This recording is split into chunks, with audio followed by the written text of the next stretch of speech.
اگر فجر کا وقت ہو گیا ہو اور اذان نہ ہوئی ہو اور نماز پڑھ لی جائے ڈیلی، روزانہ ایسا کرنا کیسا ہے، صحیح ہے یا نہیں، یا کبھی کبھی پڑھ سکتے ہیں؟ فجر کا وقت ہونے پر اذان عورتیں تو بغیر اذان ہوئے پڑھ سکتی ہیں، فجر کا وقت ہو جانے پر نماز جو ہے بغیر اذان کے عورتوں کے لیے پڑھنے میں کوئی کراہت نہیں، چونکہ اذان ہوتی ہے نماز با جماعت کے لیے اور عورتوں کے لیے جماعت سنت نہیں ہے، لہذا ان کے لیے اذان کا انتظار بھی ضروری نہیں ہے،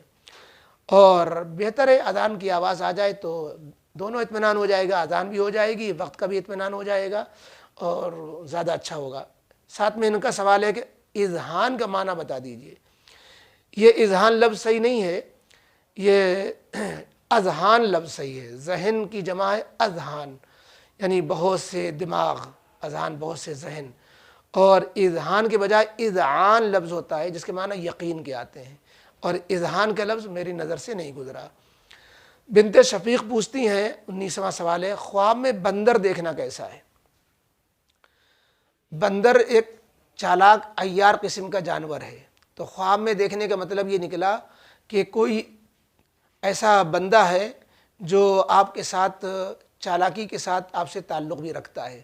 یعنی بہت شاطر قسم کا کوئی دوست ہے جو اندر دشمنی چھپائے ہوئے ہے۔ بندر کی صفت سے اشارہ ہوتا ہے کہ کوئی بندہ ایسا آپ کے جاننے والوں میں ہے جو بندر خصلت ہے، اور آپ کو اس سے ہوشیار رہنا چاہیے کہ وہ کہیں آپ کو جو ہے دشمنی میں نقصان نہ پہنچا دے، کیونکہ بندر کی تعبیر ایک چالاک چھوٹے موٹے دشمن سے ہوتی ہے، اللہ حفاظت میں رکھے۔ 19واں سوال ہے محمد حبیب اللہ، 20واں سوال ہے محمد حبیب اللہ عالم پور سے پوچھتے ہیں کہ میرا سوال ہے کہ اگر کسی مسلمان کا عقیدہ پکا نہ ہو، صرف نام کا مسلمان ہو، کیا اس کا نکاح جائز ہوگا یا زنا کہلائے گا، اور اس کی اولاد ولد الزنا کہلائے گی، اور کیا ولد الزنا سے نکاح کر سکتے ہیں؟ ادھر بھی نام کے مسلمان، ادھر بھی نام کی مسلمان، جیسے تم ویسے ہم، جیسے کسی کا قصہ ہے، ایک تتلے کا تتلی سے نکاح ہو گیا،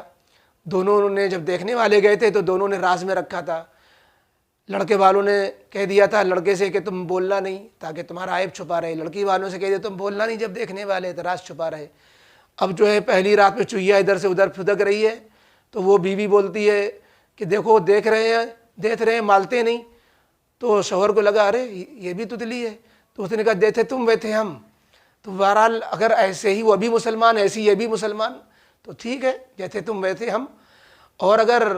واقعی صحیح العقیدہ کوئی مسلمان ہے اور دوسرا کوئی یقیناً جہالت و شرک میں مبتلا کوئی مسلمان لڑکی ہے یا اس کے الٹا ہے، تو پھر احتیاطاً اس کو کلمے وغیرہ کے ذریعے سے اس کا عقیدہ درست کرا دینا چاہیے، کلمہ پڑھا دینا چاہیے، کوئی حرج نہیں۔ لیکن جہاں تک یہ بات ہے کہ نکاح ہو جائز ہوگا نہیں، ظاہری مسلمان ہونا کافی ہوگا نکاح صحیح ہونے کے لیے، اور اس کے بعد زنا نہیں کہلائے گا، اس کی ایمان عقیدے کی اصلاح بھی کر دی جائے بعد میں تو بھی نکاح جو ہوا تھا وہ برقرار رہے گا۔ اخت اشتیاق صاحب کا ایک سوال اور ہے، 21واں سوال ہے کہ اگر مجھے دہلی جانا ہو تو ہم مسافر کب بنیں گے، دہلی جا کے یا گھر سے نکلتے ہی، یا جیسے اگر ہم نکلے اور راستے میں اذان ہو گئی تو ہم قصر پڑھیں گے یا مکمل نماز پڑھیں گے؟ اس کا جواب یہ ہے کہ جب ہم دہلی کے ارادے سے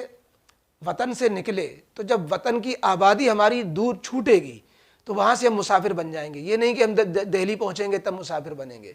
ہم اپنے وطن کی آبادی جب ہماری ختم ہوگی، جیسے کانپور سے نکلے تو ہماری ٹرین جب گنگا پار ہو گئی، پل سے نکلی تو ہم مسافر ہو گئے، اب یہ دلی پہنچنے پر ہمارا مسافر ہونا موقوف نہیں ہے۔ اگر اذان کی آواز آ رہی ہے تو ہم قصر پڑھیں گے، اور اگر آپ کا یہ ٹرین ابھی کانپور شہر میں ہی ہے، دلی جانے کے لیے بیٹھ چکی ہیں، تو ایسی صورت میں اذان ہو گئی ہے تو آپ پوری پڑھیں گے، چونکہ ابھی آپ اپنی آبادی کے اندر ہیں، تو آبادی کے باہر سے آپ مسافر بن جائیں گی۔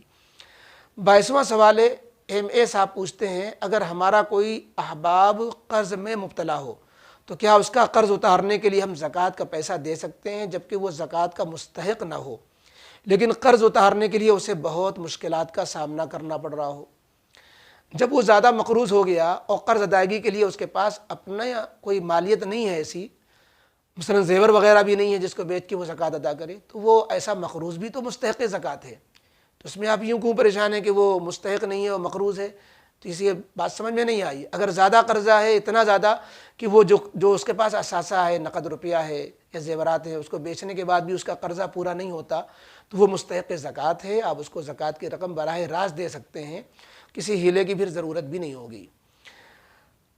23واں سوال ہے، جناب محمد انس صاحب پوچھتے ہیں سنت موقدہ کون کون سی نماز میں ہوتی ہے؟ بھائی مشہور ہے یہ تو، فجر سے پہلے 2 رکعت سنت موقدہ ہے، ظہر سے پہلے 4 رکعت سنت موقدہ ہے، ظہر کے بعد 2 رکعت سنت موقدہ ہے،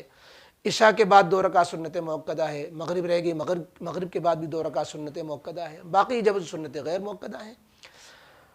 24واں سوال فریحہ فاطمہ کانپور سے پوچھتی ہیں آرٹیفیشیل جیولری میں نماز ہو جاتی ہے؟ اس کا جواب اوپر آ چکا ہے آج ہی کے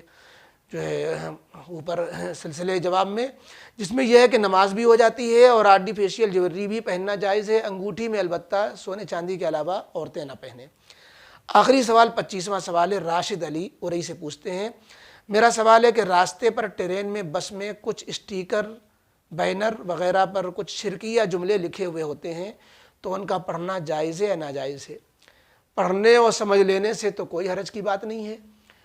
بھائی شرکیہ جملے جو گانے میں آ رہے ہوتے ہیں، لاؤڈ اسپیکر پہ چل رہے ہوتے ہیں، ہمارے کانوں میں پڑھ رہے ہوتے ہیں، اس سے کیا حرج ہے؟ ہم دیکھ بھی لیں اور پڑھ بھی لیں، ہاں اس کا عقیدہ رکھیں گے، اس کو صحیح سمجھیں گے تو غلط ہوگا۔ ایسے جملوں کو پڑھیں اور توبہ کر لیں، لا حول ولا قوۃ الا باللہ پڑھ لیں، اور اپنے بس میں نہیں ہے ورنہ اس کو ہم ختم بھی کر دیتے۔ تو بہرحال اس سے کچھ فرق نہیں پڑتا، آپ سمجھ بھی جائیں پڑھ بھی لیں تو اس سے شرک وغیرہ میں ایمان بھی آپ کے کچھ جو ہے خرابی نہیں پیدا ہوگی، شرک کا شبہ نہیں ہوگا۔